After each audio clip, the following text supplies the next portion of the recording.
Show. Welcome to the Juice Radio Talk Show. Welcome to the Juice Radio Talk Show. Welcome to the Juice Radio Talk Show. Reality TV, church reviews. Let's talk happy love and marriage lifestyle. Come and talk with us. Come and share with us. Come and laugh with us. Come on and pray with us. Regina Clovis, special guest. You should be following your lead. Bless. Subscribe on YouTube. Listen on podcasts. We live on IG and Facebook. This episode is sponsored by Truth and Triumph Ministries. And welcome to Money Monday. I am Pastor Tawana Grant. I am so excited to be back with you today. I hope and pray that you have had a wonderful weekend, that we have all entered into this month of March. We're so excited about what God is doing in this new season. Listen, we've started into our series. We're going into the Q1 financial audit for today, what the numbers are really saying, right? So we have started in for today's Money Monday because we want to have wisdom needed to build, to sustain, and to multiply what God has given us. And so we've been entrusted, right? Whether you are a ministry leader, whether you're an entrepreneur, a business owner, or you're looking to start as an entrepreneur, you're just getting started, we want to remind you of one key principle. You choose how you show up.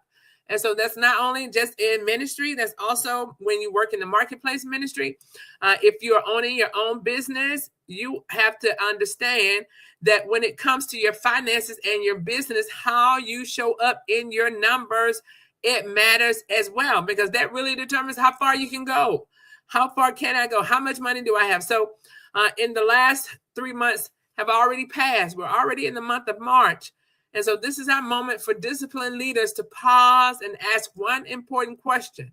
What are your numbers saying?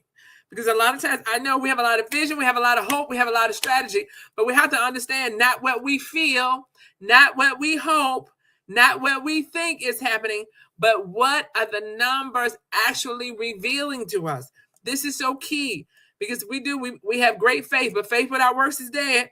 So we have great faith. We believe. So that's why it's so important for us to do an audit.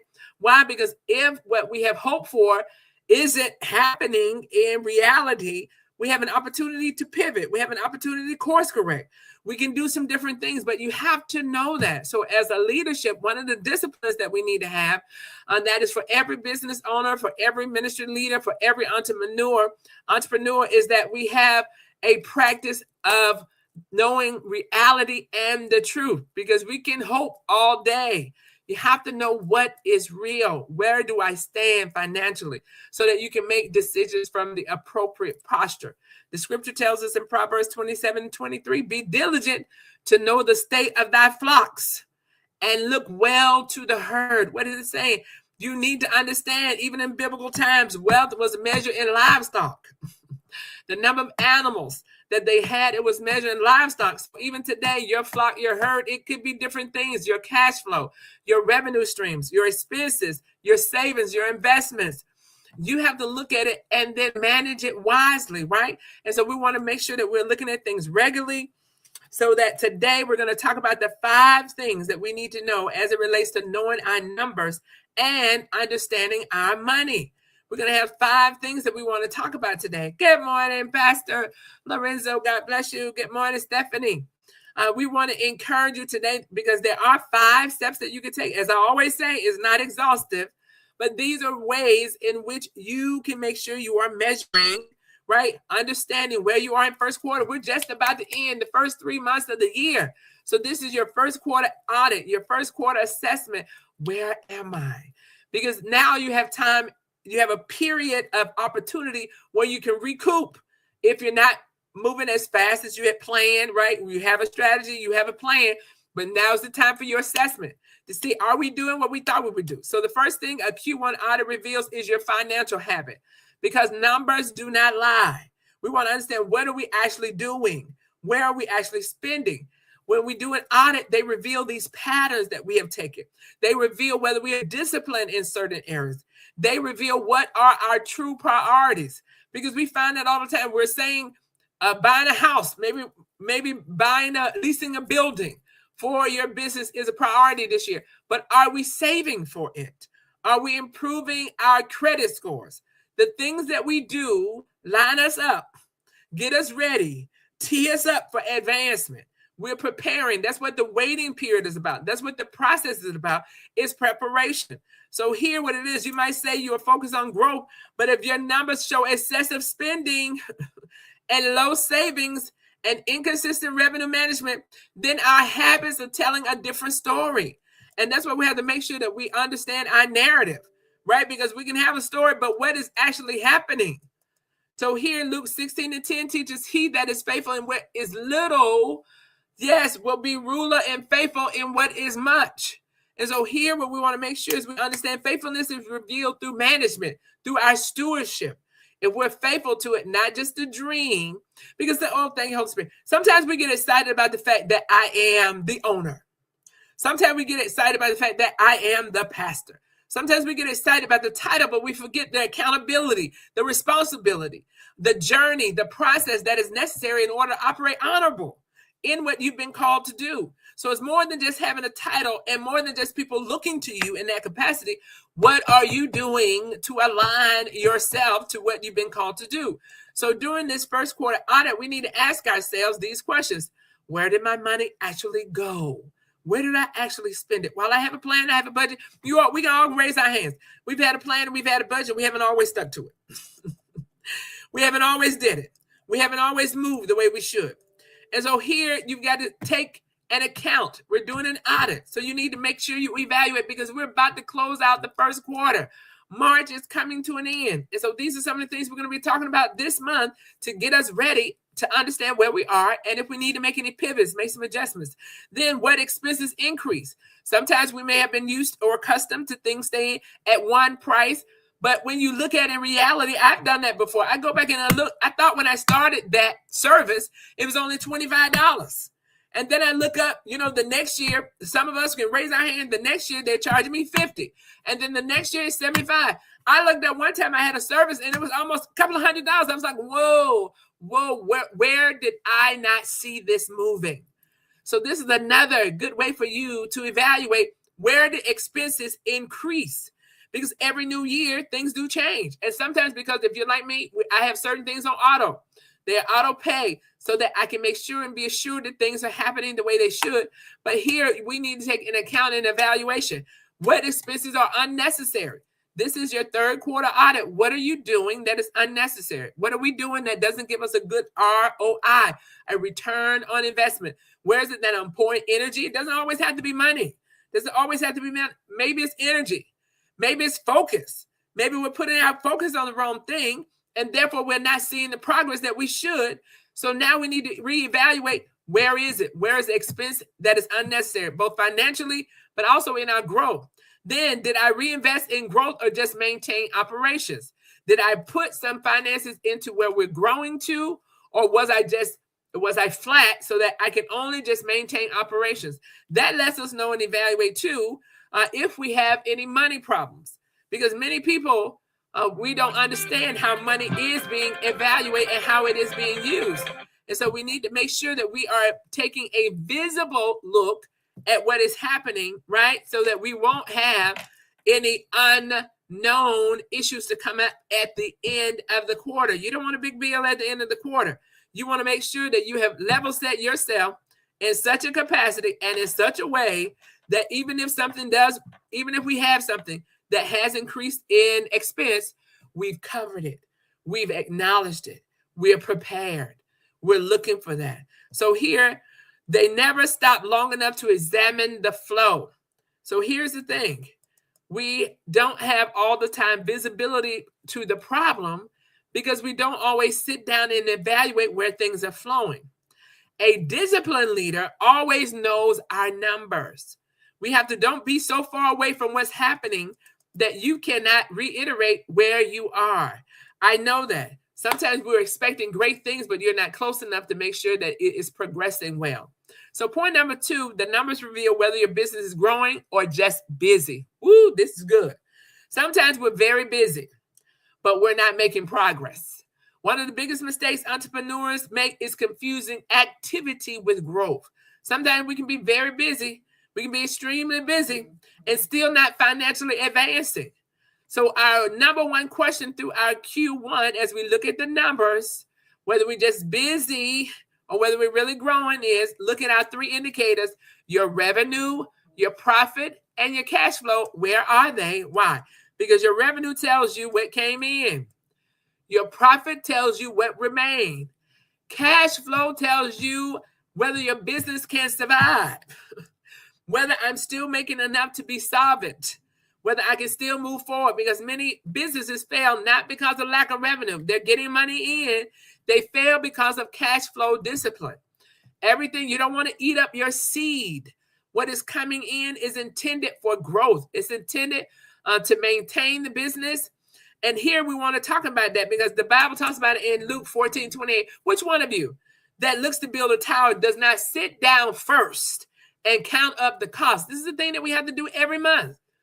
Every month we have to be counting the cost. Is a financial strategy. That is a strategy. And it is always appropriate. It does not diminish our faith. We have got to move away from that. If you're a business leader, entrepreneur, visionary, ministry leader, you have got to move to the place of where you acknowledge finances. We cannot operate on faith. Faith without works is dead. Yes, we believe, but what are the numbers saying?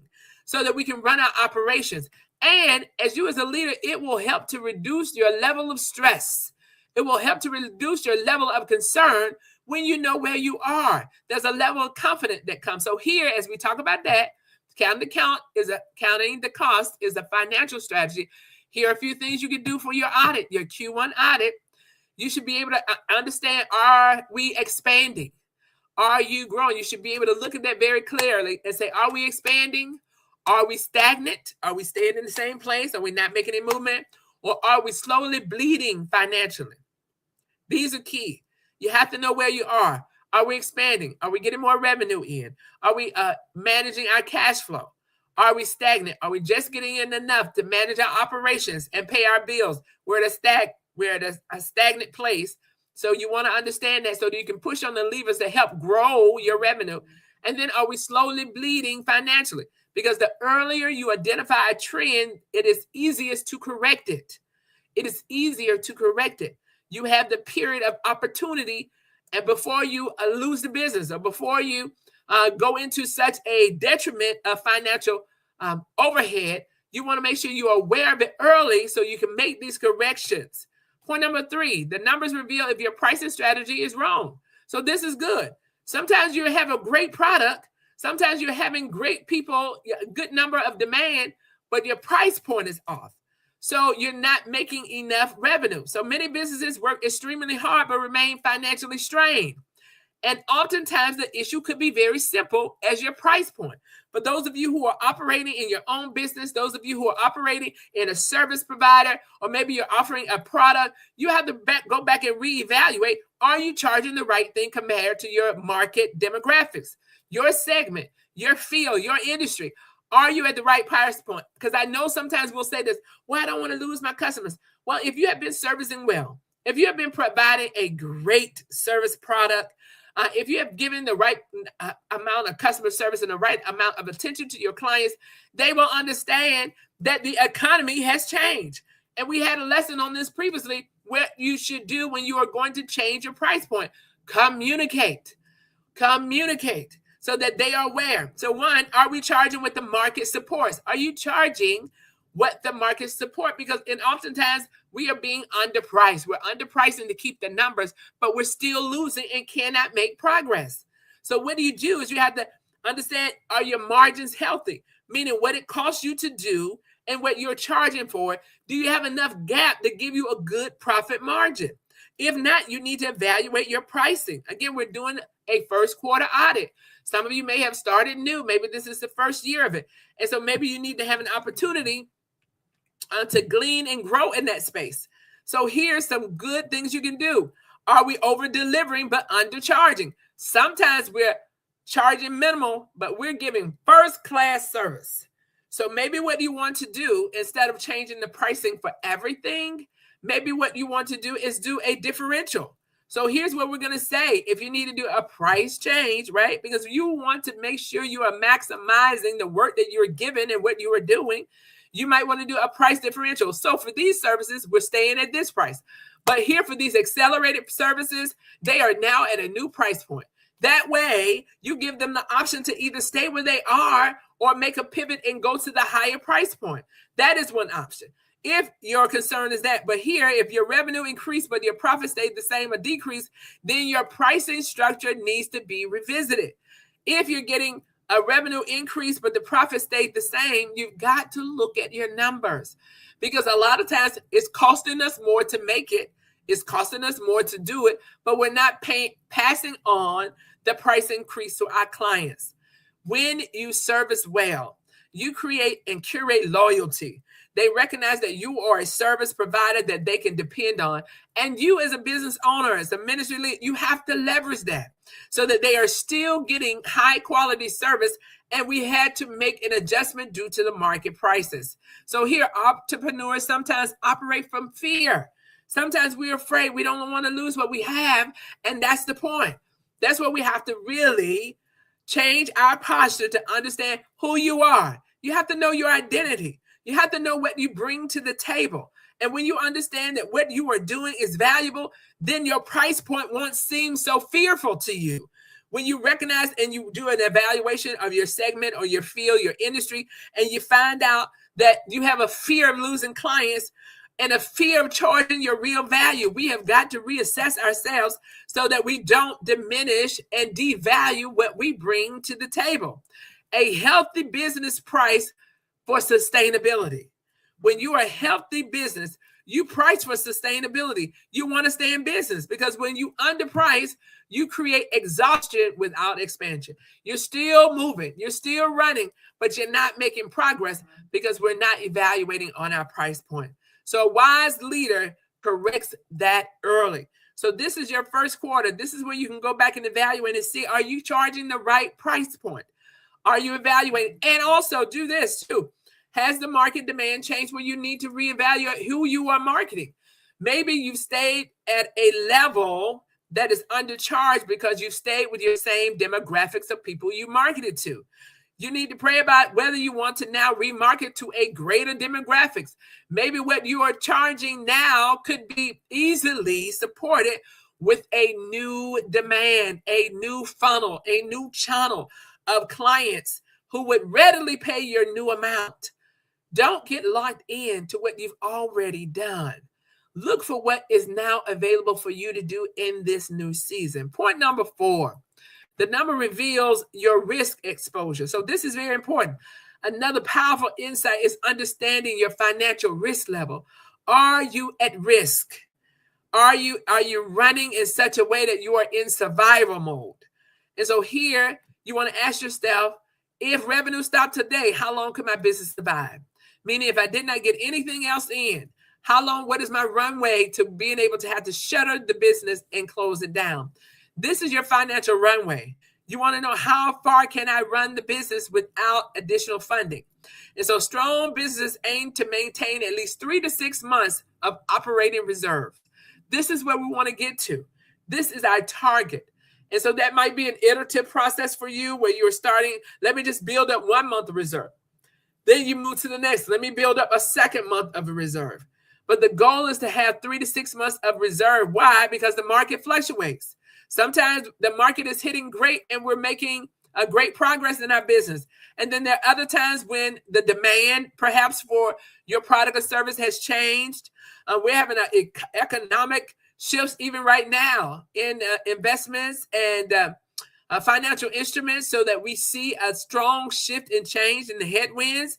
So economies shift, clients change their spending habits. Yes, you have loyal clients, but even they have to go through certain process and procedures with the way that they do business. We've worked with certain clients and others, and sometimes the first of the year things have changed and they have new rules and regulations, new ways to introduce new businesses, new ways of engagement. Maybe they change their payment plan. Maybe they have a net 60 days instead of 30. Maybe they can't pay you in 30 days. Maybe it's a net 60 or 60 days for you to get paid for your service. You have to know these things, and having that reserves lets you know how far you are at risk for the business. Here, so wise leaders maintain some reserves. You don't want to always be riding on the edge. So here for your Q1 audit as it relates to risk, look at building reserves, maintaining your reserves, because sometimes we build them up and then we have to use it, and we use it too much, then we don't have any reserves at all. So you want to make sure it's good that you have them. That is a good thing. I've mentored people and sometimes they had to use it and it just really crushed them. I said, this is still good because you had it to use. It would have been more difficult if you didn't have any reserves and you hit a road bump. You hit the road bump, you have a reserves, leverage it. That's what it's for. Now build it back up. So maintain your reserves or depleting reserves. You want to make sure if you deplete, you refill. You continue that to be a cycle, a behavior pattern that you recognize reserves is necessary, because financial strength is not just about earning, it's about sustaining. We talk about it all the time. You don't want to just start a business. You don't want to just start a ministry. You want to be able to continue to sustain so that you can complete out the work that you've been called to do. Point number 5, as we get ready to close out for today, is your numbers reveal opportunities for the next quarter. When you look at your numbers from this quarter, when you do your audit, it's going to give you insights. It's going to give you purview. It's going to give you a perspective for next quarter. The final thing of your Q1 audit reveals is opportunity. Where do you have opportunity?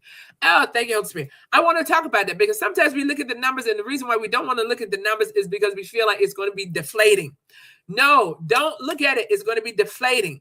Look at it as opportunity. Here's an opportunity for me to make sure that I am on course, to make sure that I am on task. And then where do I need to make adjustments?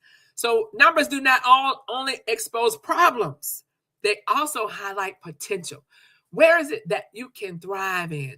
Where is it that you can push the needle on? So for example, you might discover that one revenue stream produced 80% of your income. We recognize that. In some of our business, oh, that one right there, that service is the real one that's driving in the business. Now let's push on that. Let's advertise on that. Let's make sure we maximize the moment for that one. So here, when you do your audit, that helps you to identify where you have potential, not just opportunities for correction, but opportunities for growth and to update your revenue. So this means that there's an opportunity for expanding the offering. When you see one, you may discover that one service had extremely high margins. This means you should focus your marketing energy there. Maybe they had a very strong margin. You paid little, but you had a significant increase on the revenue coming back on your profit. So you have a good profit margin, a good gap in between what you paid and what it took for you to gain revenue from those who purchase your services or your product. So that might be the one that you want to push on. These are the reasons why we look at the numbers, because they help us to tell the truth about where we are. So here, this means that you should focus on it. Strategic leaders follow the signs. We don't just guess. We look to interpret. We look to discern. We look to evaluate. We look to perform analysis. And so here, this is some of the things that we want to do, because your numbers are always speaking. You've got to learn the language on how to interpret it. The numbers are always speaking. And so you've got to learn how to listen. And the question is whether we're listening to what the numbers are saying or we're going on what I feel. I feel like I'm doing all right. Well, what is the number saying? I feel like we're advancing. What are the numbers saying? I feel like we have an increase in improvement. What are your statistics and your numbers saying? Because that's the point of doing an audit, to make sure what you think is true, to make sure what you target has been hit, to make sure that where you're going, you're right on track with getting there on time. So as we get ready to close out, just want to remind you of just a few things, right, that you can do before next Monday, before we meet together again, to complete your Q1 financial audit. Review your total revenue from January to March. Again, we're talking about that first quarter, January to March. Where are you? Where am I? List out your top 5 expenses. List them out. Sometimes we don't even know where money is going until we write it out. Identify your most profitable product or service. What is it that is bringing us in the most product, service, revenue? Which one is it? And then evaluate your savings or reserves level. Where am I in my savings or reserves? How solvent am I? What is my runway? How long could I stay solvent if I didn't make anything else? And then set 3 financial targets for Q2, whether it's a revenue target, a savings target, a growth target, or all 3. Set these targets for Q2, and it doesn't have to be massive. Sometimes we don't get started because we made them not smart, achievable. We talk about SMART goals. It's got to be specific, measurable, achievable, relatable, and that we can make sure we're tracking it. So here we want to make sure that it is achievable, because one thing that will diminish our joy and our hope in something is we've set the bar so high that it is hard to reach in 3 months, in a quarter. Iterate, make it small enough. Hey, I want to improve by 5% in my growth margin, 5% in the next quarter, and then I'm going to work toward it. Hi, I want to put down 2% in my savings. I'm saying give yourself a number that is applicable to where you know you are, where your numbers tell you. So as we close out today, I want to encourage you. Great leaders do not avoid the numbers. We cannot align to avoidance. You have to face it. Even when it's hard, I've had to sit down and say, okay, I have to look at this. I have to review this. I have to see where I am. And once you learn how to do it, it becomes a natural habit. Once you learn how to sit down, even in the numbers that are not positive, even in situations that are not positive, you cannot fix what you won't face. You've got to be able to face it. You've got to be able to understand it. And this is what they do. Great leaders, they confront the situation. They face it. And guess what? They learn from it. You need to start telling yourself what I always say. I never lose. I either win or I learn. And God knows I've had my learning seasons. And they're not over, because we are continuous learners. We are always learning. We're always growing. And so because stewardship is spiritual, God entrusts us with resources, and those are the resources we must manage wisely. And so here, when we become a disciplined steward over what we have now, we position ourselves for what is coming next. We are positioning ourselves for what is coming next. So remember today, you choose how you show up. You can show up reactive, or you can show up strategic. And a strategic leader always knows their numbers.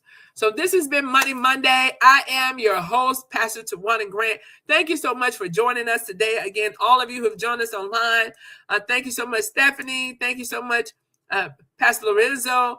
Thank you, Yo-Yo K. Thank you for those of you who joined us today. We appreciate you. Those who are joining us later on, thank you, Julia, for joining us today. Those of you who are going to join us on the replay, make sure you put replay in the chat so that we know that you joined. Thank you, Angela, for joining us. Evangelist. Thank you, Evangelist, for joining us today. We appreciate you coming on the line. Peace and blessings to you. Until next Monday, I'm Pastor Grant. God bless you.